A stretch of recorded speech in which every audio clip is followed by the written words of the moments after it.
Good morning, children.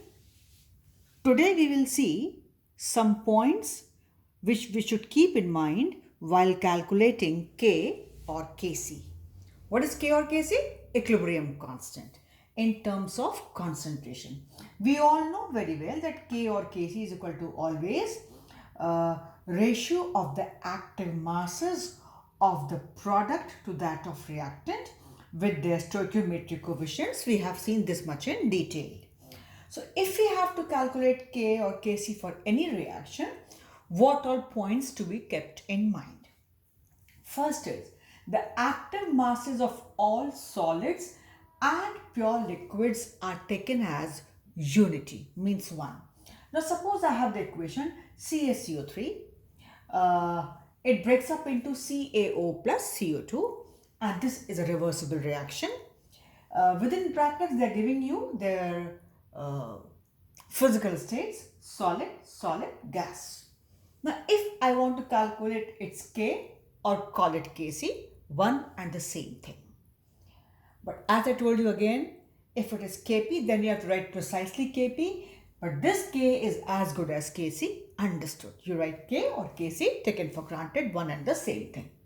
So here K, as the formula says, P upon R. So I wrote K will be CaO, its active mass, and CO2, its active mass, upon reactant CaCO3, its active masses at equilibrium, because we have the term here K, which is equilibrium constant.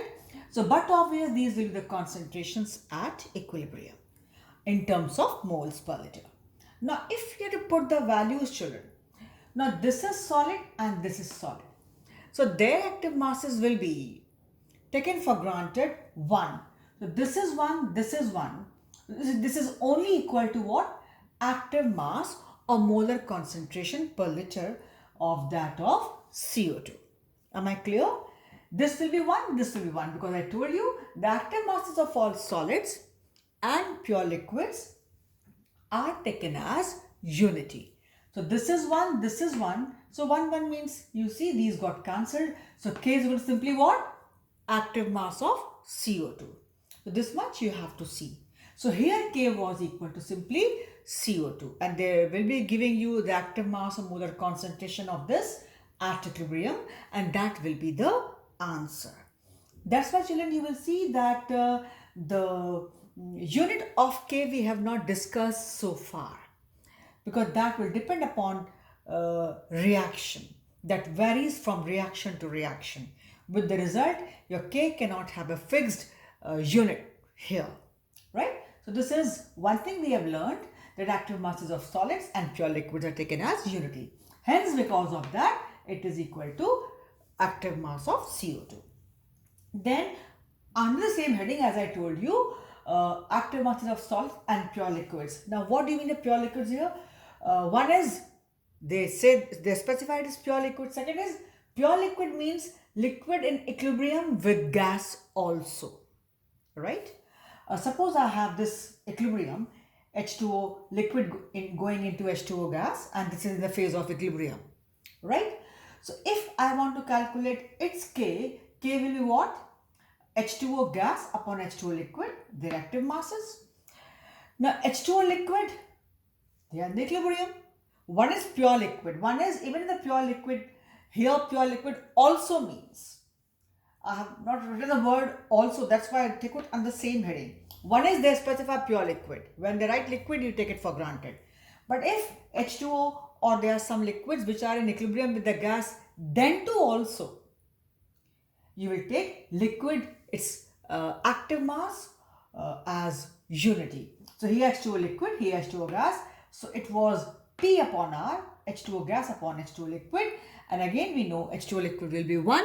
With the result, our K or Kc is equal to simply active mass or molar concentration per liter of H2O gas.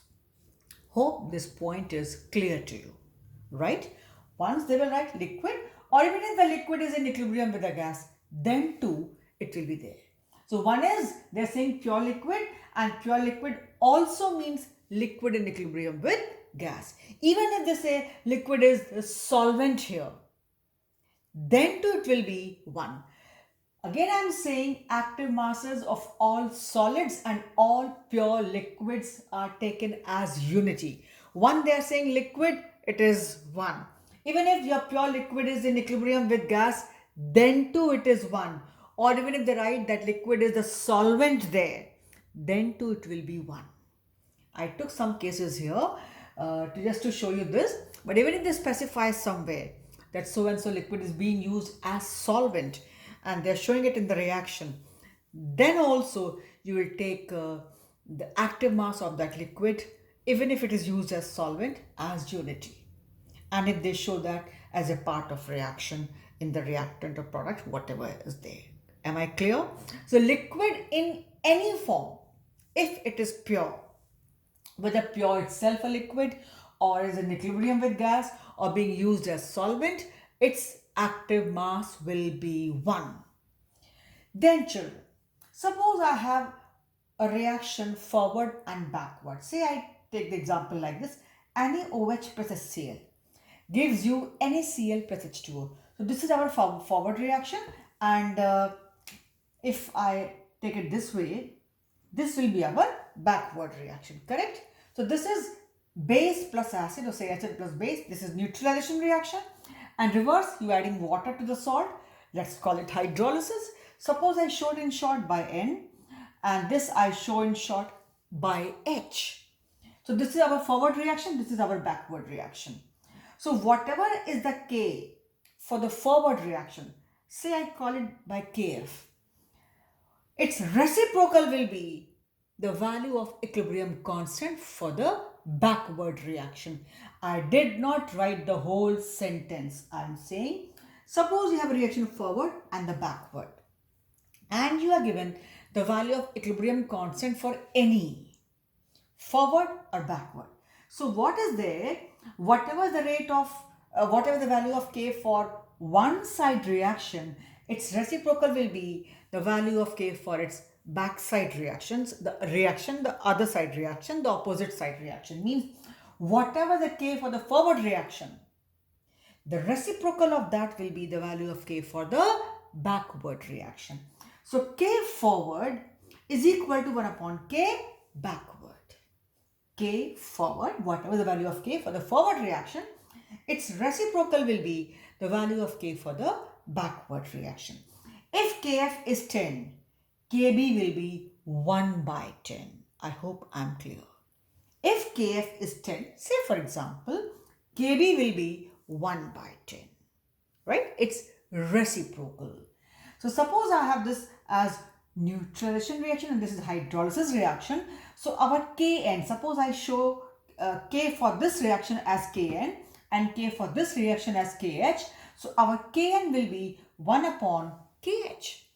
Our K for neutralization reaction will be equal to reciprocal of K for the hydrolysis reaction.